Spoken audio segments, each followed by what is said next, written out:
சனீஸ்வராய நமக. குலதெய்வமான ஸ்ரீ பொன்னம்பல சுவாமி, ஸ்ரீ பொன்முத்து கருப்பண சுவாமி, அங்காள பரமேஸ்வரி, பாப்பாத்தியம்மன் துணையுடன் இந்த நாள் இனிய நாளாக அமைய அனைவரின் அவரவர் குலதெய்வம் காத்து அருள் பாலித்து பிரம்மாண்ட வெற்றியை கொடுக்க வணங்குகின்றேன். இன்று பிறந்தநாள் மற்றும் திருமண நாள் காணும் அனைத்து சொந்தங்களுக்கும் என்னுடைய நல்வாழ்த்துக்கள்.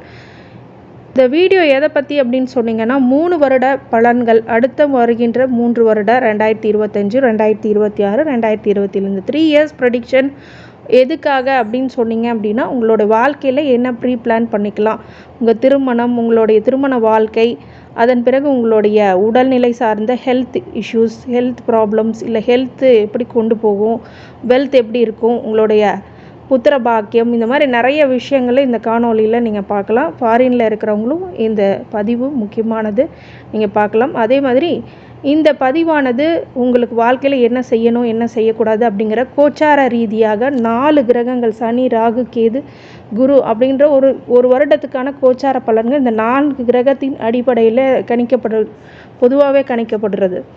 அந்த கணிக்கப்பட்ட விஷயங்கள் எல்லாத்தையும் உங்களுக்கு முழு விவரமாக இந்த காணொலியில் கொடுத்துருக்குறேன். இதை முழுக்க பாருங்கள். நான் உங்களுடைய ஆஸ்ட்ரோ சஃப்னா ஸ்ரீவாரி ஆஸ்ட்ரோலேருந்து சேனலை இது வரைக்கும் சப்ஸ்கிரைப் பண்ணாமல் இருந்தால் ஸ்ரீவாரி ஆஸ்ட்ரோக்கு சேனலை சப்ஸ்கிரைப் பண்ணுங்கள், பெல் ஐக்கானை ப்ரெஸ் பண்ணுங்கள், நோட்டிஃபிகேஷன் ஆன் பண்ணிக்கோங்க. தொடர்ந்து எங்கள் வீடியோஸ்னால மிகப்பெரிய அளவில் பயன் பெறுவீங்க அப்படின்றது சொல்லி இந்த முழு பதிவை உங்கள் உற்றார் உறவினர்கள், நண்பர்கள் அனைவருக்கும் பகிர்ந்து பயன் தருமாறு கேட்டுக்கொள்கின்றேன். 2024, 25 எப்படிப்பட்ட பலன்கள், சனி 5ஆம் இடத்துலேருந்து 6ஆம் இடத்துக்கு போகிறதும், ராகு 6ஆம் இடத்துலேருந்து 5ஆம் இடத்துக்கு போகிறதும், கேது 12ஆம் இடத்துல விரயத்துலேருந்து லாபத்துக்கு போகுது, குரு 8ஆம் இடத்துல அஷ்டம குருவாக இருந்த குரு இப்போ 9ஆம் இடத்துக்கு போகுது. இப்போது அந்த 5ஆம் இடத்துலேருந்து 6ஆம் இடத்துக்கு சனி போகும்போது சனியானவர் உங்களுக்கு எப்படி கொடுக்க போகிறார், இந்த 2025 சனியும் 5 to 6ஆம் இடத்துக்கு போகிறது, 2026 6ஆவது இடத்துல தான் இருக்கார், 2027 சனி 6ஆம் இடத்துல தான் இருப்பார். இப்படி இருக்கும்போது இந்த சனி 6ஆம் இடத்துல இருக்கும்போது அந்த பார்வைப்படுகின்ற இடத்துனாலே இருக்குது. சனி 6ஆம் இடத்துல இருக்கும்போது நோய், எதிரி, கடன், ஏதாவது ஒரு விஷயங்களை கொடுத்து அதை கொடுமைப்படுத்துவார் அப்படிங்கிறது தான் உண்மை. முதல்ல எடுத்தோடனே என்னங்க எப்படி சொல்கிறீங்க, அது பார்வை பலமும் இருக்குல்ல. 6ல் உள்ள சனி கெட்டதை கொடுத்தாலும் உங்களுக்கு நோயை கொடுத்தும் கஷ்டப்படுத்துவார், இல்லை எதிரியை கொடுத்து கஷ்டப்படுத்துவார், இல்லை கடனை கொடுத்து கஷ்டப்படுத்துவார். ஆனாலும் என் பெருமான் சிவனை நீங்கள் வேண்டிக்கிட்டு இருக்கும்போது ஒரு சில விஷயங்கள்லாம் நீங்கள் தவிர்த்து வர்றது நல்லது நடக்கும் ஆன்மீக ரீதியாக. ஆனால் 6ல் சனி வரும்போது எந்த வகையில் ஜாகிரதையாக இருக்கணும் அப்படின்னா, ஆரோக்கிய விஷயத்தில் நீங்கள் உங்களுடைய ஆரோக்கியத்தில் பார்த்துக்கணும், உங்கள் கடனை உங்கள் கை கட்டுப்பாட்டுக்குள்ளே வச்சுக்கணும். அதே மாதிரி எதிரிகள் எப்படி கட்டுப்பாட்டுக்குள்ளே வைக்க முடியும், அவங்க நமக்கு தெரியாமல் மறைமுகமாக பண்ணால் என்ன பண்ணுறது அப்படின்னா, இறை வழிபாடு தான் பண்ணணும். இதுக்கு ஏன்னா முன்னாடி நடக்கிற விஷயங்களுக்கு நம்ம பலன் சொல்ல முடியும், பின்னாடி நடக்கிற விஷயத்துக்கு இறைவன் மட்டுமே நம்மளுக்கு துணையாக இருப்பார் அப்படின்னு சொல்லி அது பார்க்குற பார்வையிலையும் பலன் அதிகன்ற அடிப்படையில் பார்த்திங்கன்னா, சனி 8, 12, 3 அப்படி 3 இடத்தையும் பார்க்குறார். அப்போ இந்த காலகட்டத்தில் மாற்றுப்பாலினத்தினரும் அசிங்கப்படுறது, அவமானப்படுறதுலாம் நடக்கக்கூடிய விஷயங்களாக இருக்கிறதுனால கவனமாக இருக்கணும் இந்த 2025. அதே மாதிரி 12ஆம் இடத்துல விரயத்தையும் பார்க்குறாரு. இதை சுப விரயமாக மாற்றிக்கிறது ரொம்ப நல்லது, இல்லாட்டினா ஹாஸ்பிட்டல் செலவு இந்த மாதிரி பிரச்சனைகளை கொடுக்கும். 3ஆம் இடத்தையும் பார்க்கும்போது புது முயற்சியில் தோய்வு, இல்லை தைரிய வீரியமாக இருக்கிறது, ஜெயம் படுறது அப்படிங்கிறதெல்லாம் கொஞ்சம் கஷ்டமான காலகட்டம் அப்படின்னு சொல்லி இந்த சனியோடைய பலனை சொல்கிறேன். அடுத்தது ராகு பாக்கியத்துக்கு போகிறது அப்படிங்கிறது ஒரு நல்ல நிலைமையா அப்படின்னா புத்திர தடையை கொடுக்கலாம். அடுத்தது கேது 12ஆம் இடத்துல 11ஆம் இடத்துக்கு போகும்போது ஆன்மீக வழியில் நாட்டம் உள்ளவர்கள், இல்லை ஆன்மீகம் சார்ந்த விஷயங்களை பண்ணுறவங்களுக்கு லாபங்கள் அதிகரிக்கக்கூடிய காலகட்டம்னு சொல்லலாம். சில பேர்த்துக்கு லாபம் வரும். குரு 8ஆம் இடத்துலேருந்து 9, இது தான் மெயின். அஷ்டம குருவிலேருந்து மாறி பாக்கிய குருக்கு வரும்போது தான் உங்கள் பாக்கியத்தை அதிகமாக கொடுப்பார். இந்த குரு பார்க்கும்போது ரொம்ப நல்லது. அந்த 9 குருவில் வர்றது மட்டும் பாக்கியம் கிடையாது, அது பார்க்குற பார்வை 1, 3, 5 அப்படி 3 இடத்தையும் பார்க்குறார். அப்போ லக்னக்காரையும் பார்க்குறார், உங்கள் ராசிக்காரகரையும் பார்க்குறார், அதே மாதிரி உங்கள் உபஜயஸ்தானத்தையும் பார்க்குறார். சனி எங்கே பார்த்தார், 3ஆம் இடத்தை தானே பார்த்தார், அது மாதிரி குருவும் 3ஆம் இடத்தை தான் பார்க்க போகிறார். அப்படிங்கும்போது சனியால் வருகின்ற அந்த தடை தாமதங்கள், புது முயற்சியில் வெற்றி அப்படிங்கிற ஸ்தானத்தை குரு பார்க்குறதுனால நிவர்த்தி ஆச்சு இந்த பிரச்சனை. அதே மாதிரி 9ஆம் இடத்துலேருந்து 5வது இடத்தை பார்க்குறார். அப்படிங்கும்போது புத்திர பாக்கியமே இல்லை, சனினால் புத்திர பாக்கியம் இல்லை, ராகுனால புத்திர தடை இருந்தாலும் குரு வந்து அந்த 5ஆம் இடத்தை பார்க்கணும், புத்திர தடை நீங்கும் அப்படிங்கிறது ஒரு நல்ல விஷயம். பொதுவாக அப்புறம் இந்த 2025 பார்த்தீங்க அப்படின்னா இந்த 5ஆம் இடத்து சனியும் ராகுவும் பிரச்சனைகளை கொடுத்தாலும் குருவானவர் காப்பாற்றவே வரார். அப்படிங்கும்போது இது ஆவரேஜான பலன்கள் உங்களுக்கு கண்டிப்பாக இந்த காலகட்டத்தில் நடக்கும். கொஞ்சம் கவனமாக இருக்கணும், எச்சரிக்கையாக இருக்கணும். 2025 2026 அதே கோச்சார பலன்கள் தான். சனி 6ஆம் இடத்துலையும், ராகு 5ஆம் இடத்துலையும், கேது 11ஆம் இடத்துலையே தான் இருக்கும். குரு 9லேருந்து 10ஆம் இடத்துக்கு போகிறாரு. 10ஆம் இடத்துக்கு போகும்போது 3 இடத்துல பார்வை எடுக்கிறவங்க தன குடும்ப வாக்குஸ்தானத்தையும் பார்க்குறார். அதே மாதிரி உங்களுடைய 4ஆம் இடத்திலான சுபபோக வாழ்க்கைக்கும் வீடு மனை அப்படிங்கிறதெல்லாம் வாங்கக்கூடிய நிலை, அப்புறம் தாயார் வழியில் நல்ல விஷயங்கள் நடக்கிறது அப்படிங்கிறது அதெல்லாம் நடக்கும். 10ஆம் இடத்துலேருந்து 6ஆம் இடத்தை பார்க்குறாரு. அப்படிங்கும்போது நோய் எதிரி கடன் அப்படிங்கிற விஷயத்துலேருந்து சனி வராருங்கும் போது அந்த இடத்த பார்க்குறார் குரு. அப்படிங்கும்போது நோய் எதிரி கடன் அப்படிங்கிறது உங்கள் கட்டுப்பாட்டுக்குள்ளே வரும். 2026 ஓரளவுக்கு நல்லாயிருக்கு. 2027 சனி 6ஆம் இடத்துல தான் இருக்கார். அப்படியே ராகு மட்டும் 4ஆம் இடத்துக்கு வந்துடுறார், கேது 10ஆம் இடத்துக்கு வர்றார். அதேமாதிரி குரு 10ஆம் இடத்துலேருந்து 11ஆம் இடத்துல தொழில் குருவிலேருந்து லாபஸ்தானத்துக்கு வர்றார். குரு 10ஆம் இடத்துக்கு வந்து கொஞ்சம் தொழில் ரீதியான பிரச்சனைகளும் உத்தியோகத்தில் பறிபோகக்கூடிய பதவிகளும் இருந்தாலும் இந்த 11ஆம் இடத்துக்கு வரும்போது தொழிலில் லாபத்தை கொடுக்க காத்திருக்கிறார். ராகு வந்து 4ஆம் இடத்துல இருக்கிறது அப்படிங்கும்போது சனி ஆல்ரெடி நான் உங்களுக்கு பலன் சொல்லிட்டேன். ராகு வந்து 4ஆம் இடத்துல இருக்கும்போது உங்கள் சுகபோக வாழ்க்கையில் பிரச்சனையை கொடுப்பார். கேது 10ஆம் இடத்துல இருக்கும்போது தொழிலில் ஒரு சில திருப்தி இல்லாத நிலைமை, கவலைக்குரிய விஷயங்கள் இதெல்லாமே கேது 10ஆம் இடத்துல கொடுப்பார். குரு 10ஆம் இடத்துலேருந்து 11ஆம் இடத்துக்கு வர்றது இது வரைக்கும் தொழிலையோ உத்தியோகத்திலையோ பிரச்சனை இருந்தாலும் அதை நிவர்த்தி பண்ணக்கூடிய இடத்துல இருந்தார். 11ஆம் இடத்துக்கு வரும்போது லாபத்தை அதிகரிக்கக்கூடிய காலகட்டத்தில் பார்வை பலனால் 3, 5, 7 பார்க்குறார்.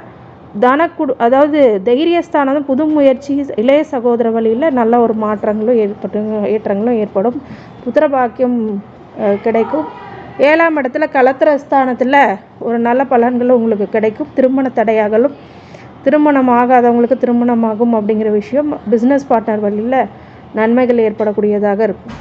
அதான் கோச்சார பலன்கள் இருந்தாலும் தசாபுத்தி பலன்களும் உங்களுக்கு பலன் சொல்லும்ன்ற அடிப்படையில் பார்த்திங்கன்னா குரு 2025 புத்திர பாக்கியத்தையும் புத்திர சம்பத்துக்கும் அப்படிங்கிறது உங்களுக்கு கிடைக்கும். உங்களுக்கு புது முயற்சி, இனமொழி தெரியாத ஒருத்தர்களால் நிறைய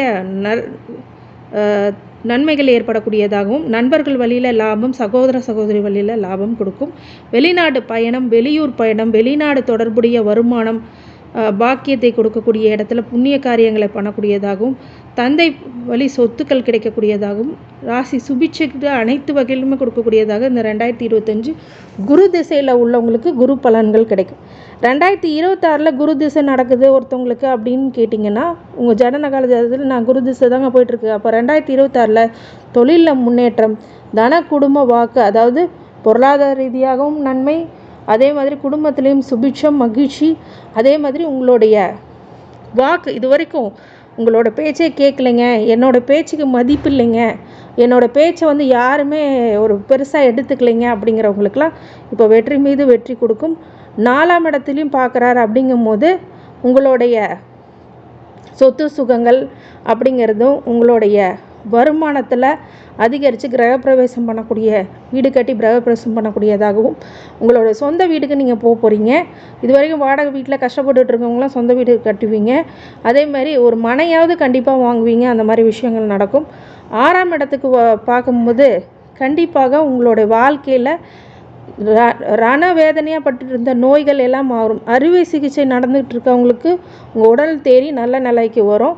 அதே மாதிரி சில பேர்த்துக்கு கடன் அடைக்கக்கூடிய நல்ல பிராப்தம் அமையும் குரு திசையில் உள்ளவங்க. அதே மாதிரி கடன் கட்டுப்பாட்டுக்குள்ளே, உங்களோட கட்டுப்பாட்டுக்குள்ளே வந்து கடன் அடைக்கக்கூடிய யோகமும் கிடைக்கும். எதிரிகளால் இவ்வளோ நாள் மறைமுக எதிரிகளால் இந்த சூழ்ச்சி, சூது, சூனியம் இந்த மாதிரி பண்ணிகிட்டு இருந்தவங்களுக்கெல்லாம் இப்போ குலதெய்வ அனுகிரகத்தினால நல்ல பலன், கண்டிப்பாக நன்மை ஏற்படும். 2027 அந்த ஆண்டு குரு திசை நடந்துகிட்ருக்குறாங்க அப்படின்னா லாப குருவாக வராரு. உங்கள் தைரியம் அது வீரியம் அப்படிங்கிறது வெற்றியை கொடுக்கக்கூடியதாகவும் இளைய சகோதர வழியில் நல்ல மாற்றங்களும் நண்பர்கள் வழியில் உதவிகளும் கண்டிப்பாக கிடைக்கும். நிறைய பேருக்கு நிறைய ஃப்ரெண்ட்ஸ் இருக்காங்க, பிரயோஜனம் இல்லாமல் இருங்க, இந்த காலத்தில் பிரயோஜனப்படுவாங்க. அதே மாதிரி இது வரைக்கும் குழந்தைங்களால் நிம்மதியே இல்லைங்க, குழந்தைங்க வழியில் பிரச்சனையாக இருக்குங்க அப்படின்னு சொல்கிறவங்களும் அந்த குழந்தைகள் வழியில் நல்ல நிம்மதி கிடைக்கும், சந்தோஷம் கிடைக்கும். அதே மாதிரி கலத்துற வகையில் கணவன் மனைவிக்குள்ளே பிரச்சனை இருக்குங்க அப்படிங்கிறவங்களுக்கெல்லாம் இந்த காலகட்டத்தில் ரொம்ப சுபிட்சமான பலன்கள் கொடுக்கும். 2 பேரும் ஒன்றா கூட சேருவீங்க. இல்லை டிவோர்ஸ் ஆயிடுச்சிங்க அப்படின்னா இன்னொரு திருமணம் பண்ணக்கூடிய காலகட்டமாக இந்த காலகட்டம் கண்டிப்பாக அமையும். அடுத்தது சனி திசை 2025, 2026, 2027 அப்படிங்கும்போது நோய் எதிரி கடன் அப்படின்ற ரோக சனிக்கு வராரு. அதனால் பார்வை பலத்தில் கவனமாக இருக்கணும். அசிங்கம் அவமானம் கொடுக்கல் வாங்கல பிரச்சனை மாங்கல்ய தோஷம் இதெல்லாம் ஏற்படக்கூடியதாக இருக்கும். அதேமாதிரி சுப விரயங்களை கொடுக்கக்கூடியதாகவும் சில இடத்துல வண்டி வாகனத்தில் ரொம்ப கடுமையான இதில் இருக்கும். ஒரு விஷயங்கள் சனி திசையில் ரொம்ப ஜாக்கிரதையாக கவனமாக இருக்கணும். 3ஆம் இடத்துல ஜெயஸ்தானத்துலேயும் போய் உட்காந்துருக்காதனால உங்கள் முயற்சிகள் எல்லாம் புதுசாக எடுக்காதீங்க, புது இன்வெஸ்ட்மெண்ட்ஸ் பண்ணாதீங்க, பெரிய அளவில் இன்வெஸ்ட்மெண்ட் பண்ணாதீங்க. இதெல்லாம் மிகப்பெரிய கொடுமையை கொடுத்துரும். அடுத்தது புதன் திசை 3 வருஷம் நடந்துகிட்ருக்கு அப்படின்னா கடன் வம்பு வழக்கு அப்படிங்கிறதுல கவனமாக இருங்க. கேது திசை 2025 மூத்த சகோதர வழியில் சங்கடம் கொடுக்கும். அதே மாதிரி செகண்ட் மேரேஜ் லைஃபு தடை கொடுக்கும், லாபம் வராத நிலையும் இருக்கும். 2026 அதே மாதிரி தான் இருக்கும். 2027 10ல் வந்தபோது தொழிலில் ஒரு சில நஷ்டங்களும் நன்மைகளும் ஏற்படக்கூடியதாக கலப்பு பலன்கள் நடக்கும். சுக்கிர சூரிய சந்திர திசையில் கொஞ்சம் கவனமாக இருக்கணும். செவ்வாய் திசை வரைக்கும் சுக்கிர சந்திர செவ்வாய் திசையாக இருந்துச்சுன்னா கொஞ்சம் கவனமாக இருங்க.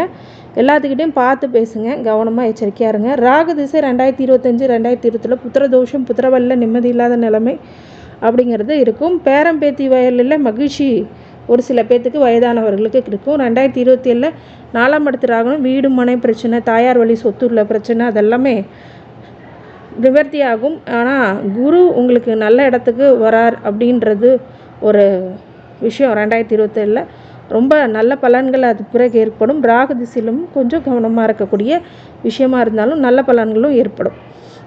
மொத்தத்தில் இந்த 2024, 25, 26, 27 ரொம்ப சுபிட்சமான பலன்கள் எப்போ அப்படின்னா 2025, 27 ஓரளவுக்கு நன்மை பலன்களே ஏற்படும். வழிபாடாக குலதெய்வ வழிபாடு கண்டிப்பாக பண்ணணும். துலாம் ராசிக்காரங்க பொதுவாகவே இந்த காலகட்டங்களில் குலதெய்வத்தை மறக்காமல் செய்யுங்க எதாக இருந்தாலும். அதே மாதிரி சுக்கிரஹோரையில் வெள்ளிக்கிழமை விளக்கேற்றி வாருங்க. உங்களுடைய துலாம் ராசிக்கு அது மிகப்பெரிய நன்மையை பயக்கும். இந்த துலாம் ராசிக்காரங்களுக்கு அனைத்து ஐஸ்வர்யங்களும் சகல சௌபாக்கியங்களும் மன நிம்மதியும் மனோதைரியத்தையும் ஆரோக்கியத்தையும் கொடுக்க வேண்டும் என்று ஸ்ரீ பாரி பெருமாளை வேண்டி வணங்குகின்றேன். வாழ்க வளமுடன். நன்றி.